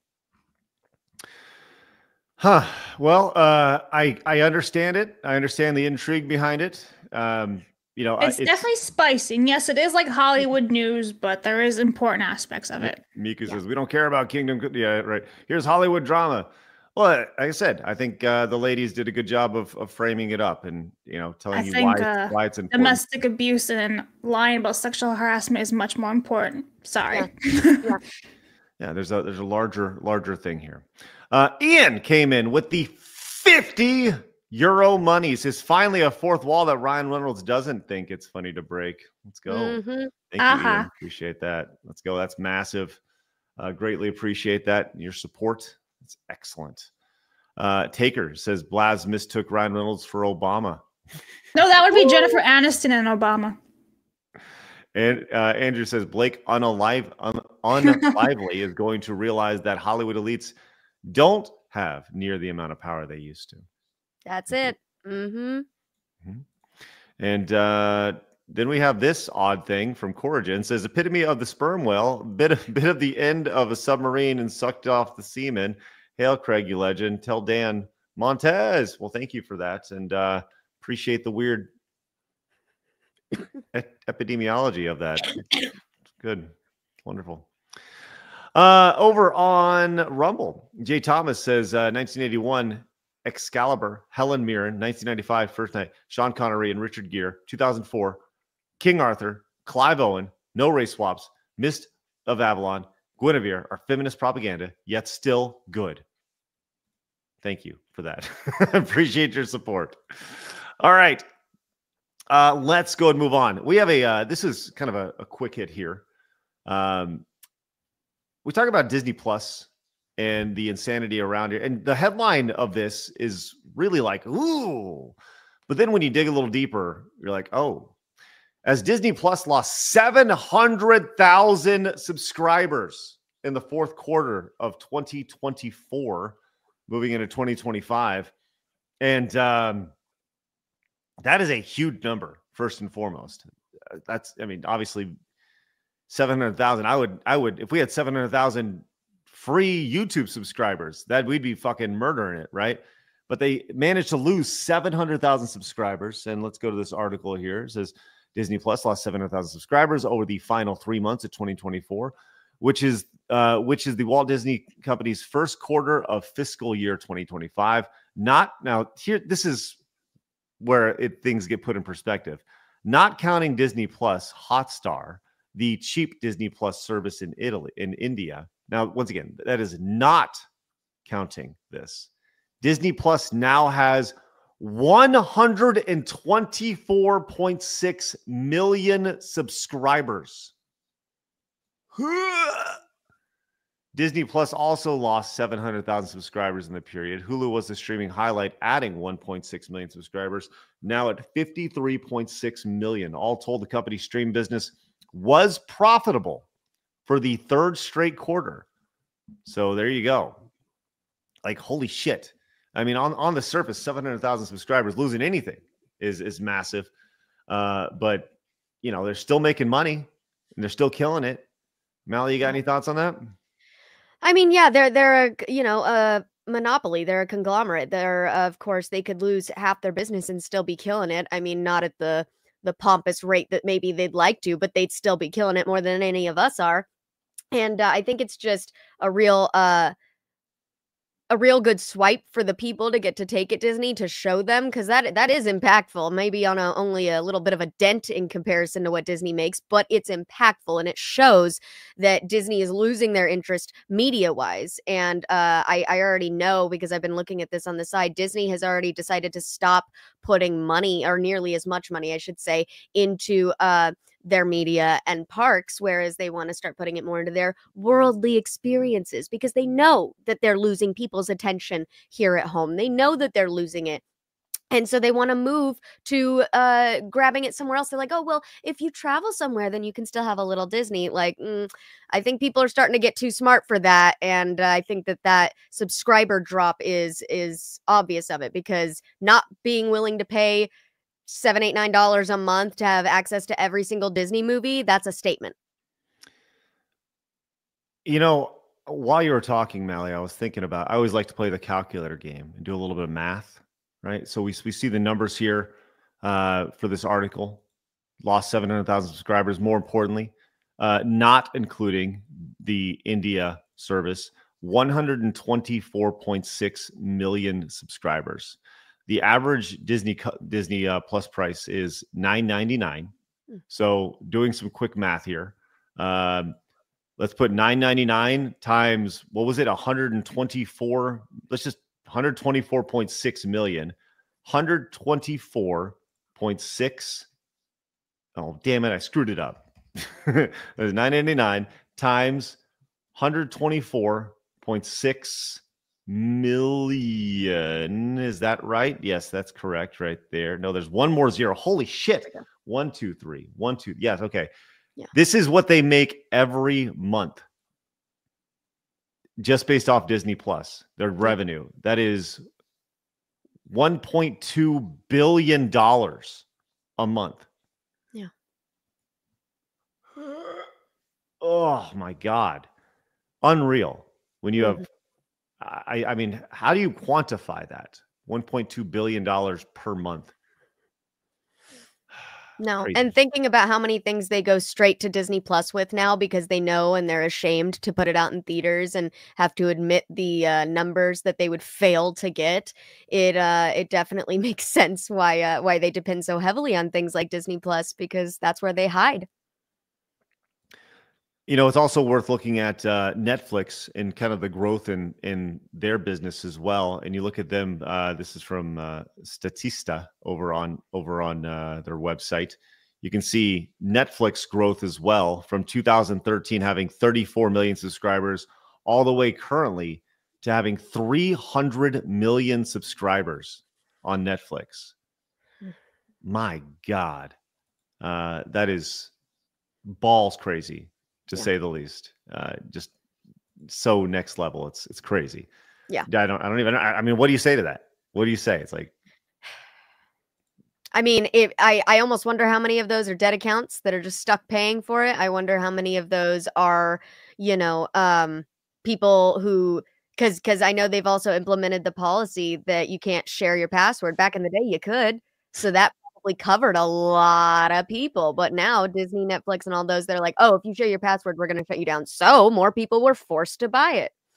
yeah, well, and their strategies clearly has worked. I mean, many, multiple times over, millions of times over. It's wow, absolutely nuts. Right, let's go move on to this next story. But first, Joey says the whole Blake Lively movie controversy reminds me of something Jim Carrey once said, referring to the status of celebrities nowadays. We are not the cool kids anymore. Thank you, Joey. Appreciate that. Ruddy says the women call this spilling the tea, Craig. Ah, yes. Yes. Thank you. Now I understand.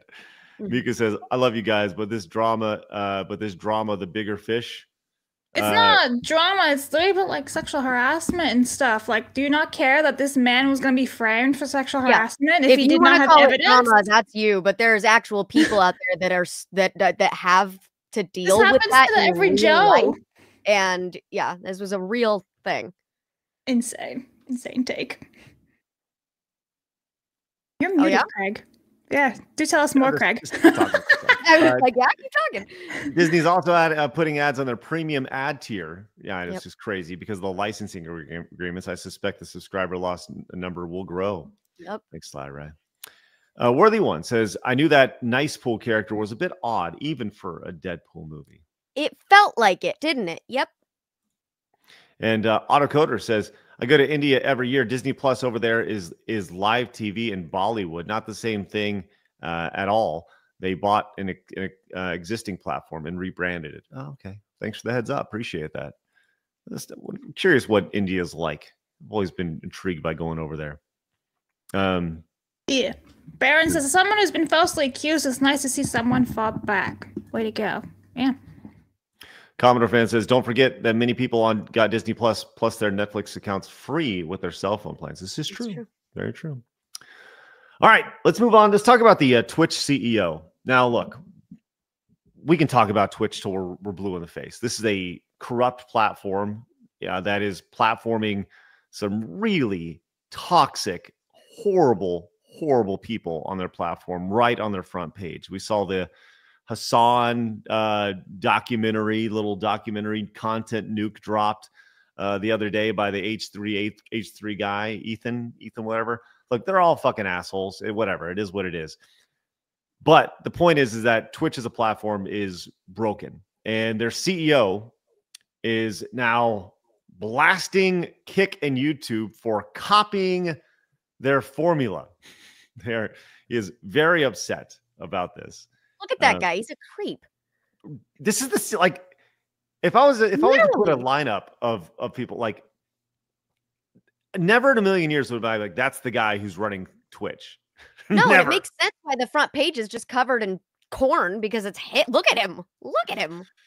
Oh my gosh. Well, apparently Dan Clancy may be a pretty smart guy, but not smart enough to realize that this is just business. As the Twitch CEO Dan Clancy has gone on record to claim rival platforms merely replicated their formula for success, even going so far as to say Kick downright copied them. And so there you go. The idea that despite leading the industry with a whopping 61% market share, Twitch CEO has shared some disparaging remarks about their main competitors in the space. YouTube just made Twitch on YouTube, he claimed in an interview. Facebook just made Twitch on Facebook, though The one he took particular with was none other than Kick. Kick downright copied the site, which I don't disagree with literally anything that he said here. but at the same time, also, does he expect anything else? Right, exactly. What do you expect? Yeah. What do you expect from this? Like when you see success in business, the vast majority of time, like, oh, somebody copied the iPhone. Oh, the Android, they came out. Yeah. Like, that's what happens in business is you see something that's successful and somebody takes it and they copy it and they innovate on it. And that's what's happening here. Yeah. And he's bitter because he knows his version sucks the most and everyone hates his version the most. That's why it's the only reason that you're upset when someone else takes your idea, because if the iPhone is so great, then you'll have a majority of users on it, which you do because it's so user friendly and they constantly do these things to entice people. Like, okay, iPhone can rule the market. They don't have to own the prototype or whatever the fuck. Twitch, though, Twitch is nervous because he knows he sucks. Right. Well, Kick has actually responded to this as well. They said hours after Clancy's claims caught fire on February 4th, Kick's own Andrew Santa Maria fired back on X.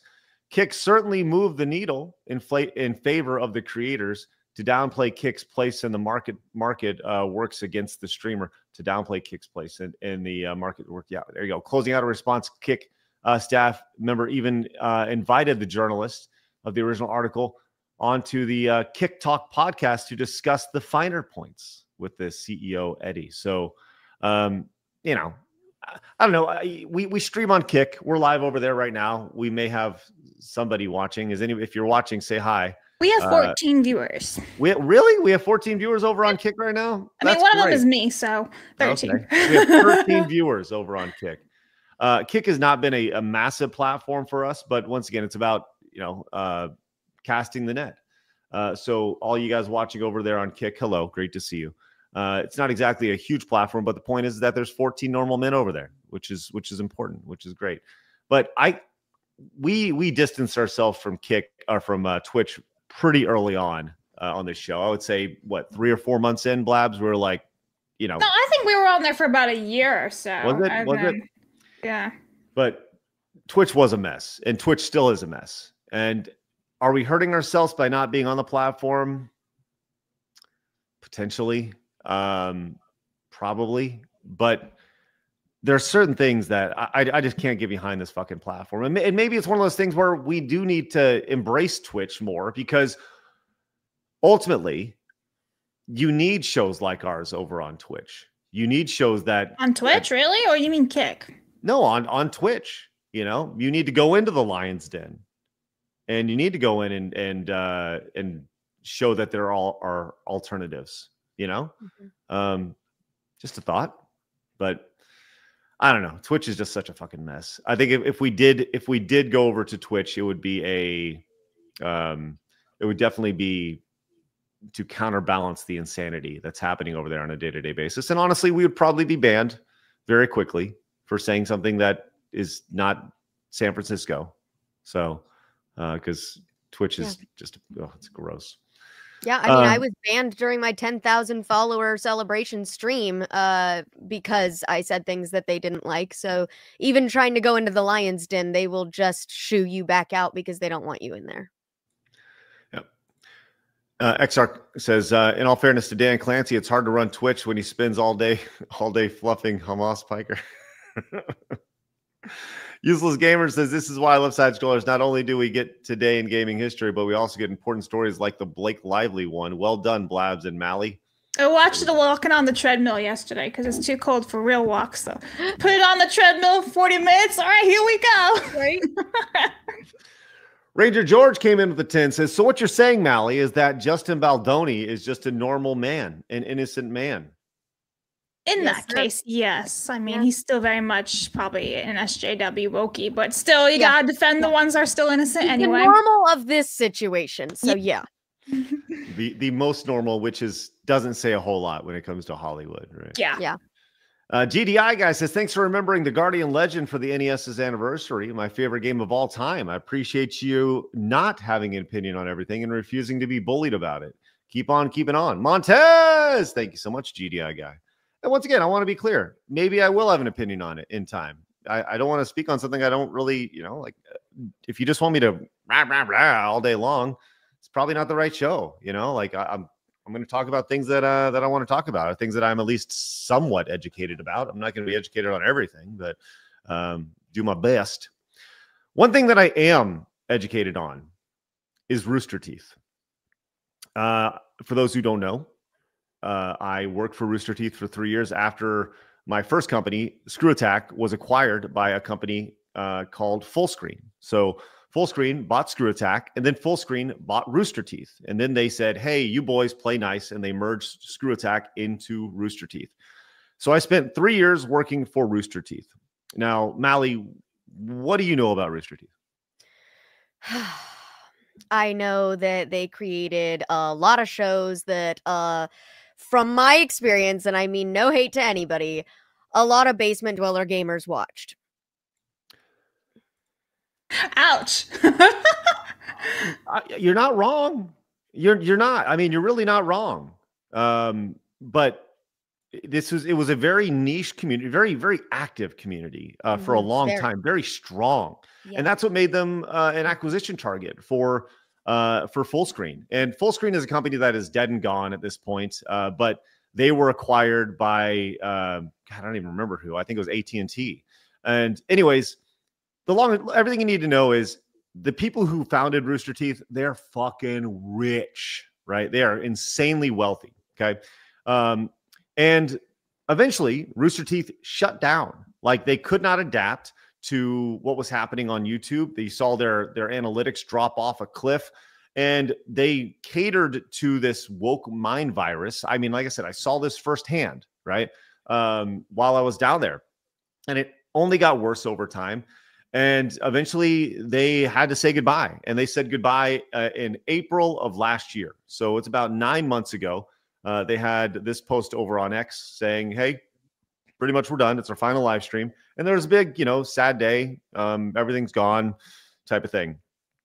Until today, where they posted over on social media, Butts, which is a, it's a thing on Rooster Teeth. And that got people really intrigued until they went to their YouTube channel and saw that there was a new video posted called Homecoming. And we'll go to watch this really fast. And this has Bernie Burns, who was one of the founders of Rooster Teeth.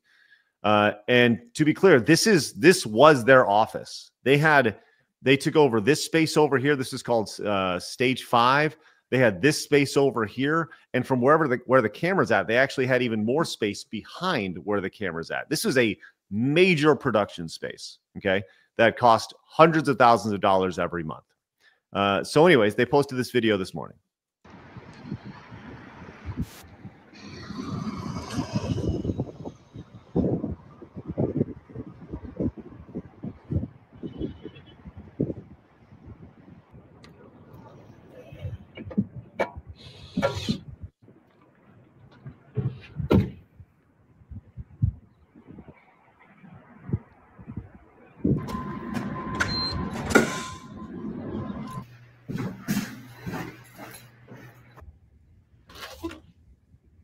Guys, why the lights off? I'm back from getting milk.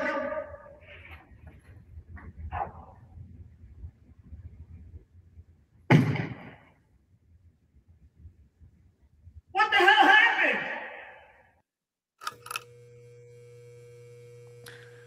So they posted that, and you could see the under management, because they're not new. And what we've learned is that they first off, they did this podcast. Bernie and his wife did a podcast pretty much talking about this. They had a show called Morning Somewhere, and they announced that they have acquired the Rooster Teeth brand, and it's now just Bernie and Ashley, which once again is his wife. And he says that all the other former Rooster Teeth employees are now doing their own thing, and to not start badgering them about if they're going to be coming back. It says it's not to say that they won't, but let them announce it in their own time. So it sounds like they're trying to get the band back together. what's really interesting about this is not that they're trying to bring back Rooster Teeth. It's that when you look at what's happening in the content space as a whole, like there is an immense nostalgia for this time of people's life. They'll look back to, you know, a decade ago and they'll say, oh man, Rooster Teeth was so good in 2013 or 2015. I hear that all the time when it comes to like Screw Attack stuff. I watched you all the time in 2011 or whatever, 2009. And what happens in situations like this is you tie the content to a certain time in your life that you didn't have as many responsibilities, right? So that's where the nostalgia comes in. But I think this is really interesting that they're going to at least try to bring back Rooster Teeth. Mally, you said you're pretty familiar with this. I don't know your thoughts on just the idea of Rooster Teeth coming back. I think you pretty much nailed it, and we talked about it earlier. It's like you're poking at people's nostalgia, and that is something that, you know, over time people are going to kind of put that in a bubble and make it perfect and make it something that they love so they can hold on to it. And opening that back up, bringing it to the front, it's a gamble. It is, because you're gonna either make people mad, or obviously the fans are gonna be excited at the thought of it because that's what they think it's gonna be. They have their own idea of what it's gonna look like. Oh, it's gonna be just what I remember it to be. No, it's not. It's inevitably not going to be the way you remember it because it's not the same time or people even. Like you said, you know, they said, "Oh, don't pressure them into coming back." Well, they probably won't even have the same team. So, I think it's a real gamble for them to do this. I think it's obviously a gamble. And I said this over on X. I said, it looks like Rooster Teeth's being rebooted by Bernie and Ashley. Congrats to them. I understand the desire, but it's dangerous game dealing with people's nostalgia, as oftentimes, no matter how good the reboot would be, it'll never be good enough. Mm-hmm. With that said, I certainly hope it works out for them and they capture the magic they're looking for. Yep. Look, I've been asked, you know, I pursued reacquiring Screw Attack for a while. And look, if it fell in my lap, I would look at it, but I got to be honest, I'm way more interested in building this and what we have going on over here at Side Scrollers. I mean, we're taking steps every day to grow and expand, and we're getting into edited content for the first time, and you know, here in the next few months, which is really exciting, and we're going to be doing our own thing. Now, it is one of the things I thought was really interesting, though, when they announced this, when they were talking about this, they did this like 9.5-minute little podcast talking about it, and they talk about how a lot of the people who worked for Rooster Teeth tried to go out and do their own thing, and they realize it's really fucking hard. It's really hard to make it by yourself. It's really hard to not have that brand overseeing it. And this is, it ties back into what we're seeing in the video game space at Kotaku, journalist, whatever, where they want to leave and they think that they have this audience, but in reality, they're following the bigger brand and you just happen to be a part of it. So starting over and you know, these quote unquote stars, like, and to be clear, I went, I think I've talked about this publicly. I don't know. Back when I worked for Rooster Teeth, they had a tier list of people, right? A tier list of their stars that worked for Rooster Teeth. And this is when Screw Attack was a part of it. They had an A tier, a B tier, and a C tier. I was not on that tier at all. They didn't think much of me at all. They didn't think that I was anyone like this is, you know, I had a brand that I'd built over 1 million subscribers and had this, you know, but they didn't think anything of me. And you know what? I took that fucking personally. I very much took it personally. And you see a lot of those people who were A stars or B stars who have then, since Rooster Teeth has collapsed, have gone out and they're nothing. They're no longer stars. They were a product of the system. And I do take great satisfaction in that. I'm not going to lie. I am petty when it comes to that. As we are live every day kicking ass. So I do wish them luck. Is it going to be an uphill battle? Yes. Because not only are they fighting the space that you're in right now, the content space that has evolved dramatically, even in the last 9 months, which caused you to shut down to begin with, but you're also fighting people's nostalgia. So good luck. Good luck to that. What about you, Blabs? Do you have anything on this? Are you familiar with Rooster Teeth at all? Barely, so I can't comment. Okay. Okay.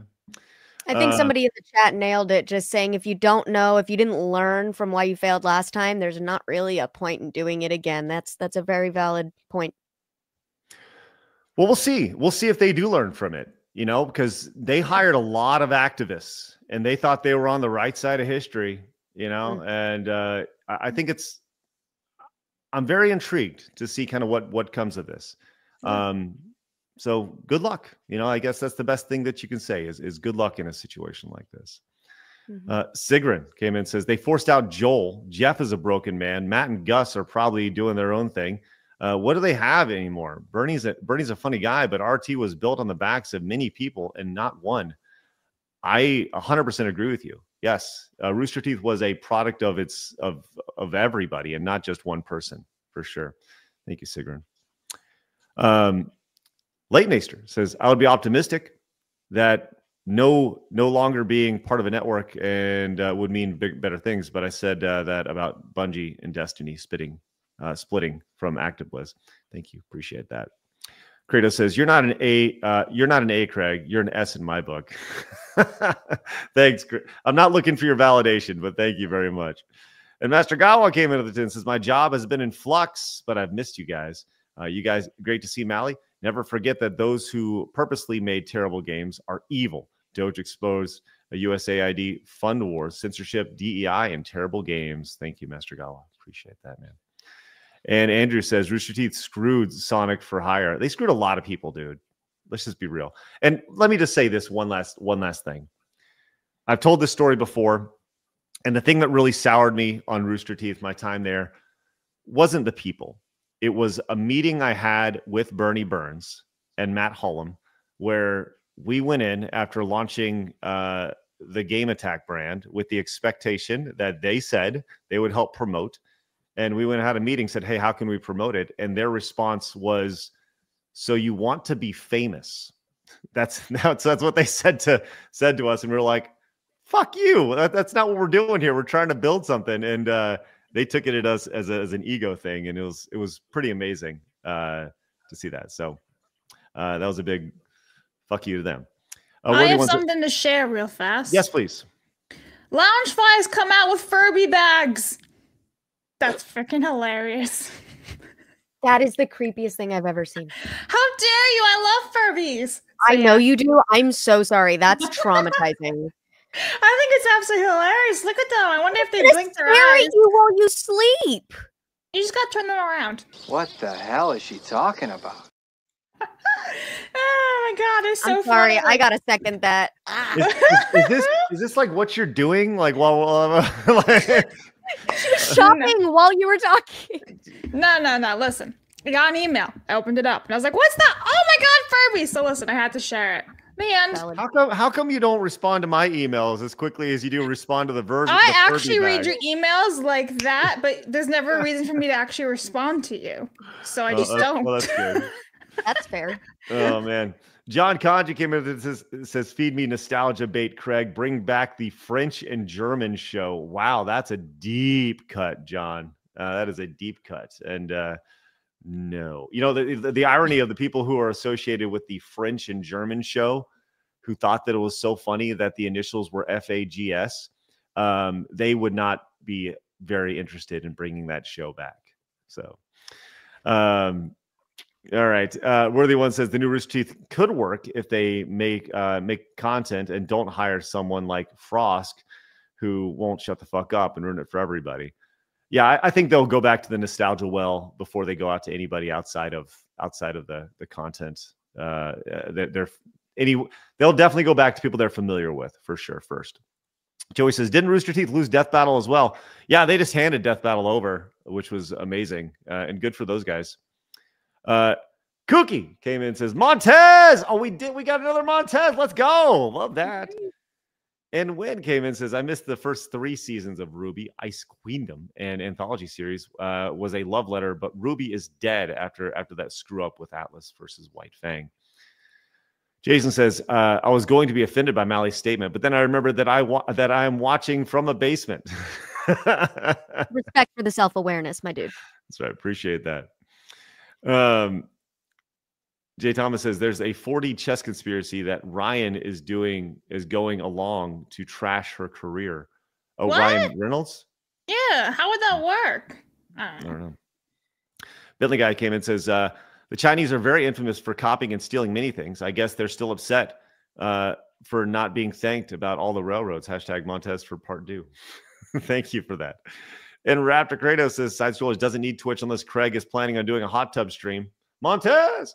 Thank you, Raptor. No, there'll be no hot tub stream for me anytime soon. But there will be another Montez suplex. You said you wanted to go to the moon, right? Let's go to the moon. Okay, we haven't been to the moon in a while. Let's go. Bitch! Montez!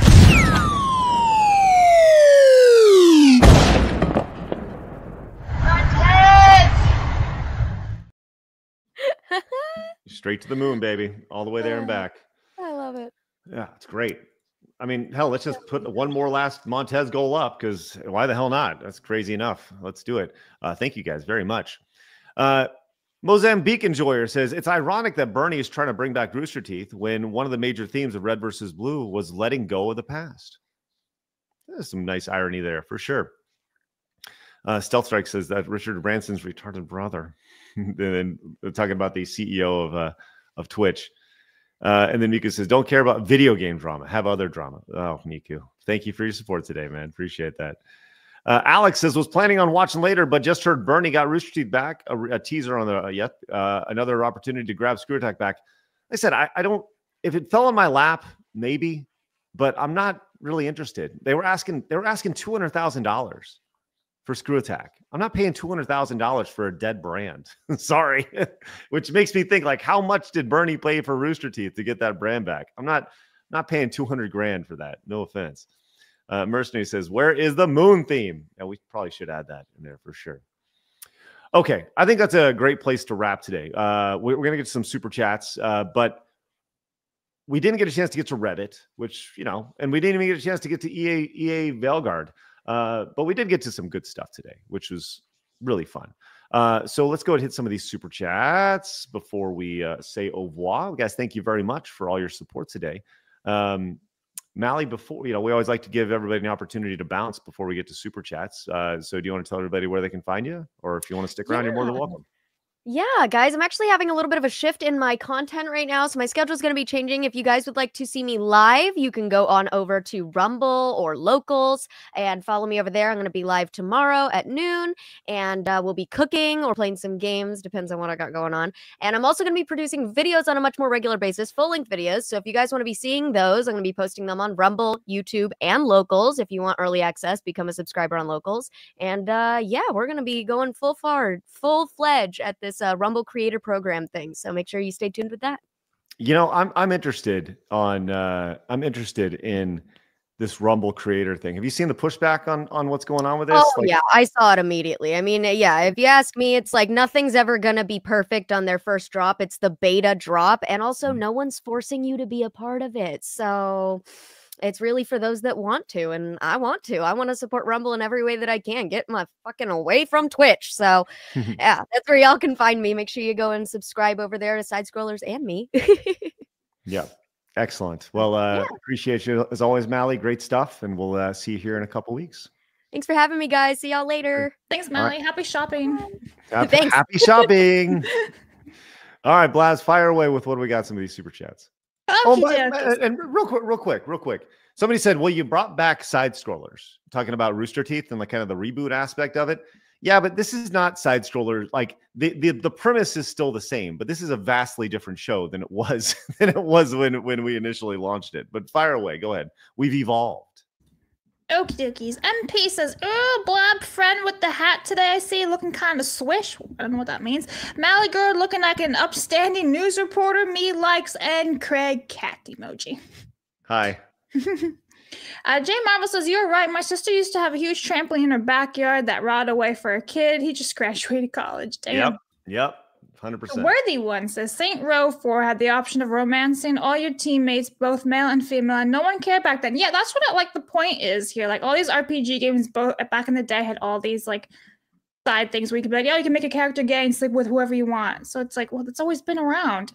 I get it. It's like a male, not male. I don't even know. He's a male, right? Because he's gay. So like a character, all of a sudden now he can be gay. I can understand the annoyance there, but it is an option.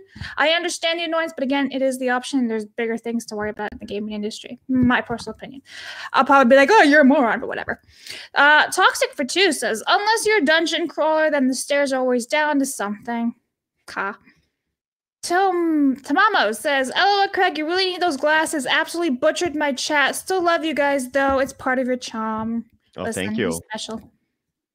Nathan says, as I follow up, I fully endorse not talking about topics you don't know about when online. I've saved a lot of headaches refraining from commenting. Thank you very much. Jake says, wishing you amazing people an amazing day. I hope you have a good one, too. MP says, Mally girl, how the crap do you manage living in and being a native of that current syringe wasteland of a state called California? Cat hugs. I'm sorry, we didn't get to ask her that one. Tommy says, do the mics say at BBC, the place that keeps hiding PUNIFs for decades and then get caught? Odd place to virtue signal. Yeah, BBC is interesting, we'll just say. Mike Short says, the only King Arthur adaptation I like is the Fate Stay Night one. If you know, you know. Don't know. Spoon says, get the John Lennon glasses. That's for you, Craig. Benjamin says, how many has Craig oofed? That laugh says many. Oofed? I don't oof many people, just my wife. I don't know what we're talking about here. Anyway. Says, wait, when did Craig get hair? I got hair about 6-8 months ago. That's great.